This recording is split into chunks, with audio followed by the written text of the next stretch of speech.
హానెస్ట్గా గుండెల మీద చేసుకుని కామెంట్ చేయండి. శ్రీజాని బిగ్ బాస్ హౌస్లోంచి ప్రజల ఓట్లతో పంపించారు, బిగ్ బాస్ కుట్ర చేసి పంపించారు. ఎన్నిట్లో కామెంట్ చేయండి. లైక్ అడగట్ల, సబ్స్క్రైబ్ అడగట్ల, నాకు వద్దు కూడా మీరు ఇచ్చిన. నాకు ఓన్లీ నిజాయితీగా జనం చెప్పే నిజం ఏంటనేది కావాలి. కనీసం 1000 కామెంట్లైనా కావాలి నాకు. దయచేసి కామెంట్ చేసి వీడియో చూడడం కంటిన్యూ చేయండి. బిగ్ బాస్ హౌస్ నుంచి శ్రీజ బయటికి వెళ్ళిపోవడం అనేది ప్రేక్షకుల ఓట్లతో జరిగింది. బిగ్ బాస్ కుట్ర చేసి పంపించారు. ఈ రెండిట్లో ఒకటి మిస్ అవ్వకుండా కామెంట్ చేయండి. ఇప్పుడు శ్రీజ చేసినటువంటి ఆ దరిద్ర కొట్టు పెంట పని ఏంటనేది నాకు అర్థమైనంత వరకు చెప్తా. హౌస్లోకి వచ్చే ముందు ఆమె ఒక ఏడుస్తూ ఏదో వీడియో పెట్టింది, అప్పుడు చూడలేదు అంది. నామినేషన్స్ టైంలో చూశాను అంది మళ్ళీ బిగ్ బాస్ని. సరే అప్పటికప్పుడు ఎపిసోడ్ చూసి వచ్చాను అన్నట్టుగా చెప్పింది, ఓకే క్షమించవచ్చు, దాంట్లో పెద్ద మహాపాపమేం లేదు. వీడియో తర్వాత లోపలికి వచ్చే ముందు ఏదో రకంగా చూసిందని కూడా అనుకోవచ్చు మనం, పోయినట్లు తీసి పక్కన పెట్టేస్తే. కానీ హౌస్లోకి తను వచ్చినప్పుడు హౌస్లోంచి బయటికి వెళ్ళిపోయింది కదా, వెళ్ళిపోయిన తర్వాత ఇంట్లోకి రావడానికి, ఇంట్లోకి వచ్చినాక వచ్చిన దగ్గర నుంచి పర్మనెంట్ హౌస్మేట్ అవ్వడానికి మధ్యలో ఒక గ్యాప్ ఉంది కదా, 6 రోజుల గ్యాప్. ఈ 6 రోజుల గ్యాప్లో టూ మచ్గా బిహేవ్ చేసింది తను. ఎస్పెషల్లీ వెళ్ళగానే మాధురిని టార్గెట్, మాధురి తనూజతో ఉంటుంది కాబట్టి టార్గెట్, తనూజని పీక్స్ ఆఫ్ టార్గెట్ చేసేసింది. ఎంతగా అంటే తనూజాని ఇష్టపడని వాళ్ళు కూడా ఎందుకు శ్రీజ ఎంత మూర్ఖంగా తనూజతో గొడవ పడుతున్న పాయింట్ లేకుండా. ఎందుకంటే నేను అక్క అని పిలవను, తనూజ గారు అని పిలుస్తాను. ఎందుకు అట్లా పిలుస్తాను అంటే, చెల్లిగా నేను నీకు చెప్తే నాకు ట్రోఫీ వస్తే నా ట్రోఫీ కూడా ఇచ్చేవో, నేను ఈ అక్కను కదా అంటావు అని. ఇక్కడ రెండు, ఒకటి తనకి ట్రోఫీ వస్తుంది అనే అహంకారం తనకు ఉంది అనేది పోట్రే అయింది జనాలకి. రెండోది తనూజ అసలు ఏమీ అనకుండానే బాండ్స్ పెట్టుకుంటుందనే విషయాన్ని చెప్పడం చేతకాక ఒక వరస్ట్ ఎగ్జాంపుల్తో చెప్పింది శ్రీజ అన్నట్టు అనిపించింది ఒకటి. మాధురి విషయంలో శ్రీజ రెచ్చిపోయింది చాలా పీక్లో. రెచ్చిపోవచ్చు అని నేను అనుకుంటా, బట్ అందులో ఒక కొంత పర్సెంట్ తగ్గించి ఒక 30%, 70% వరకు రెచ్చిపోతే బాగుండేది 100లో అనిపించింది నాకు. మాధురి అప్పట్లో శ్రీజ వెళ్ళిపోయిన రోజు మాధురి వచ్చిన రోజు సేమ్ ఒకటే కాబట్టి, వైల్డ్ కార్డ్ ఎంట్రీస్ రోజే శ్రీజ వెళ్ళిపోయింది కాబట్టి, సుమన్ శెట్టి శ్రీజ అని రిబ్బన్ కటింగ్లో పంపించారు కాబట్టి, మాధురి దగ్గరికి వెళ్ళి మీ పేరు ఏంటండి అంటే, నా పేరు తెలీదా నీకు, తెలుసుకో నా పేరు తెలుసుకో అని చాలా యాటిట్యూడ్తో మాధురి మాట్లాడింది, అందులో డౌటే లేదు. ఆ విషయాన్ని అప్పటి నుంచి మైండ్లో పెట్టుకున్న శ్రీజ వచ్చిన తర్వాత మంచి కౌంటర్ వేసింది. కౌంటర్ అయితే బాగుంది. బయటకు అనుకున్నాను మీ గురించి, నాకే తెలియదు ఆవిడ పేరు, నీకేం తెలుసు అన్నారు. మీ పేరు బయట కూడా తెలియదండి, తర్వాత నేను షోలో చూస్తే తెలిసింది మిమ్మల్ని మాధురి అని పిలవాలా, రాజుగారు అని పిలవాలా, ఇంకోటి పిలవాలి, మ్యాడీ అని పిలవాలా అని చెప్పేసి అంది. అప్పుడు మాధురి అంటది, నీ పేరు కూడా బయట తెలియాలని ఏం లేదు కదా, ఎవరికి నాకు తెలియాలని లేదు కదా. అదేనండి బాబు నేను కూడా చెప్తున్నాను, మీ పేరు నాకు తెలియాల్సిన అవసరం, నా పేరు మీకు తెలియాల్సిన అవసరం లేదు, అందుకని మీ పేరేంటని అడిగాను, దానికే మీరు ఫుల్ యాటిట్యూడ్తో సమాధానం చెప్పారు ఆ రోజు నాకు అని స్ట్రాంగ్ కౌంటర్ ఇచ్చింది మాధురికి. క్వశ్చనే లేదు, అట్లాగే ఇవ్వాలి. మాధురి ప్లేస్లో శ్రీజ ఉంది, శ్రీజ ప్లేస్లో మాధురి ఉన్నది చెప్తాను నేను. మీ పేరేంటి అన్నదానికి ఆ రోజు మాధురి ఇచ్చినటువంటి బిల్డప్, ఎరగెన్స్, ప్యూర్ ఎరగెన్స్ అది. ఆ రోజు అయితే డెఫినెట్లీ ఎరగెన్సే.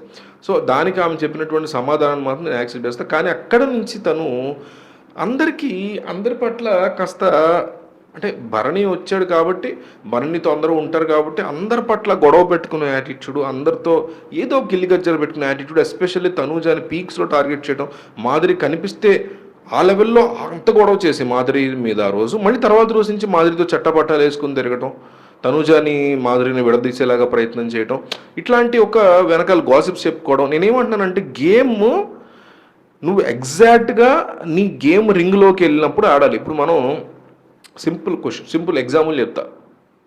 క్రికెట్ తెలుసు మనందరికీ, టోర్నమెంట్ జరుగుతుంది. ప్రాక్టీస్ సెషన్లో కొంతవరకు ప్రాక్టీస్ గట్టిగానే చేసుకుంటాం, కానీ అసలు ఆట ఎక్కడ ఆడతాం, అందులోకి ఎంటర్ అయ్యాక ఆడతాం.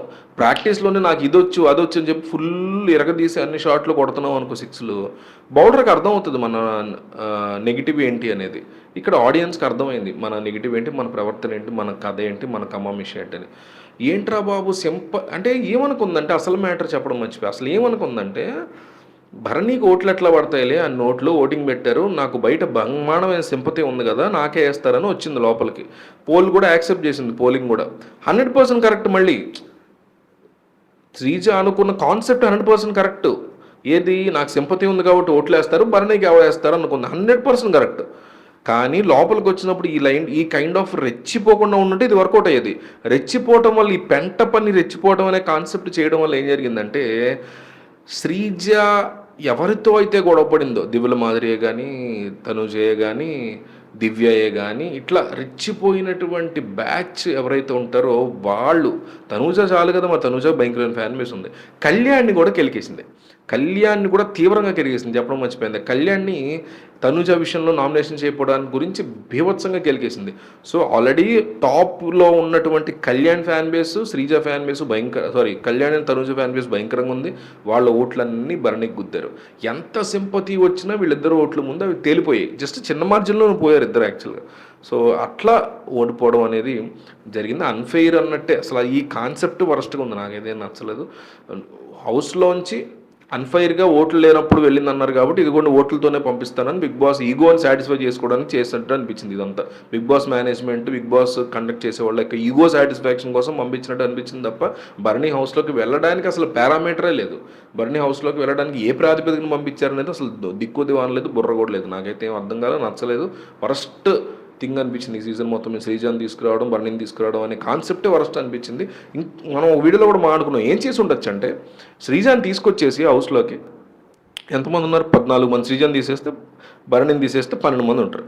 ఈ 12 మందితో రోజుకి ఇద్దరిద్దరు చొప్పున ఆమెకి టాస్కులు పెట్టచ్చు. ఎంత 12 మంది ఉంటారు. 12లో కనీసం 7 టాస్కులు కనుక గెలిస్తే నువ్వు హౌస్లో ఉండొచ్చు అని ఒకటి పెట్టేసి, ఇంకో పక్క బయట పోల్ పెట్టేయచ్చు. శ్రీజ హౌస్లో ఉండడానికి ఎస్ అని ఎంతమంది ఓటేస్తున్నారు, నో అని ఎంతమంది ఓటేస్తున్నారో పెట్టేసి ఆ అమ్మాయికి నో అని పడినాయి అనుకో పంపించేసుకోవచ్చు హౌస్లోంచి బయటకు. ఇదిగో నువ్వు ఇన్నాళ్ళు ఈ అమ్మాయి ఓట్లు లేకుండా పంపించావు అన్నారు కదా, ఇదిగోండి నో అని వేసారు మీరే ఓట్లు, జనం ఓట్లతోనే వెళ్ళిపోయింది ఈసారి అయితే బయటికి మాకు సంబంధం లేదు, చేతులు దులిపేసుకుని ఉండొచ్చు. అది కాకుండా కెలికి అసలు భరణి అనే వ్యక్తి రావటానికి అసలు అర్థం లేదు, పర్థం లేదు, కాన్సెప్ట్ లేదు, లాజిక్కే లేదు దానికి.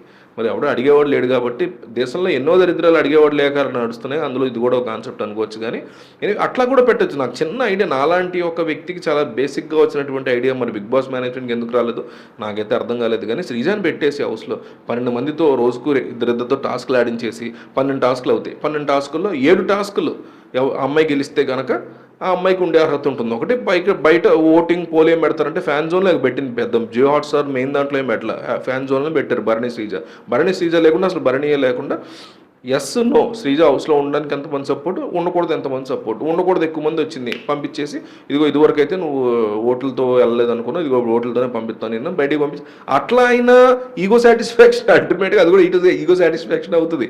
నిజంగా ఎస్ అని పెడితే లోపల పంపించారు లేదు మనకు తెలియదు. కానీ భరణి అనే ఒక కొత్త క్యారెక్టర్ని పట్టుకొచ్చి మేము ఓట్లేస్తే బయటకు వెళ్ళిపోయిన వ్యక్తిని మళ్ళీ ఎందుకు పట్టుకొచ్చారనే క్వశ్చన్స్ ఇప్పుడు భయంకరంగా బిగ్ బాస్ మేనేజ్మెంట్ మీద వస్తున్నాయి. లోపల వాళ్ళు తీసుకుంటూ ఉండే డెసిషన్స్ ఎంత పేలవంగా ఉన్నాయనడానికి ఇది ఒక ఎగ్జాంపుల్. ఎవరో అంటుంటే బయట విన్నా, బిగ్ బాస్ ఆశ్రమం అంట, వెళ్ళి శుభ్రంగా భోజనం చేసి పడుకోవడానికి అదొక ఆశ్రమంలో ఉంది తప్ప ఒక జీల్తో పోరాటం చేసే వాళ్ళందరినీ పంపించేస్తున్నారు బయటికి. హ్యాపీగా కుటుంబం, అన్నగారి కుటుంబం, బాండ్స్, కబుర్లు చెప్పుకోవడం, ఈవినింగ్ అయితే పాటలు పాడుకోవడం, ఇట్లా తప్ప ఒక జీల్తో పోరాటం చేసేవాళ్ళని. వరస్ట్ ప్లేయర్ కావచ్చు శ్రీజ, కానీ ఎఫర్ట్ పెట్టగలిగేటువంటి ప్లేయర్. ఆ వరస్ట్ని కూడా ఎఫర్ట్తో చేస్తుంది సంజన లాగా. సో అట్లాంటి ప్లేయర్ని పక్కన పెట్టేసి పంపించేసి భరణి లాంటి వాళ్ళని పెట్టుకోవడం, సంబంధం లేని వాళ్ళందరినీ తీసుకురావడం. సో అది అట్లా తయారైంది పరిస్థితి. మరి మీకేమనిపించింది ఏంటని డెఫినెట్లీ కామెంట్ చేయండి. బిగ్ బాస్ హౌస్ నుంచి శ్రీజ వెళ్ళిపోవడాన్ని మీరు ఎట్లా చూస్తారు? న్యాయంగా ఓట్లతో వెళ్ళిపోయింది, బిగ్ బాస్ కుట్ర వల్ల వెళ్ళిపోయింది? కంపల్సరీగా కామెంట్ చేయండి.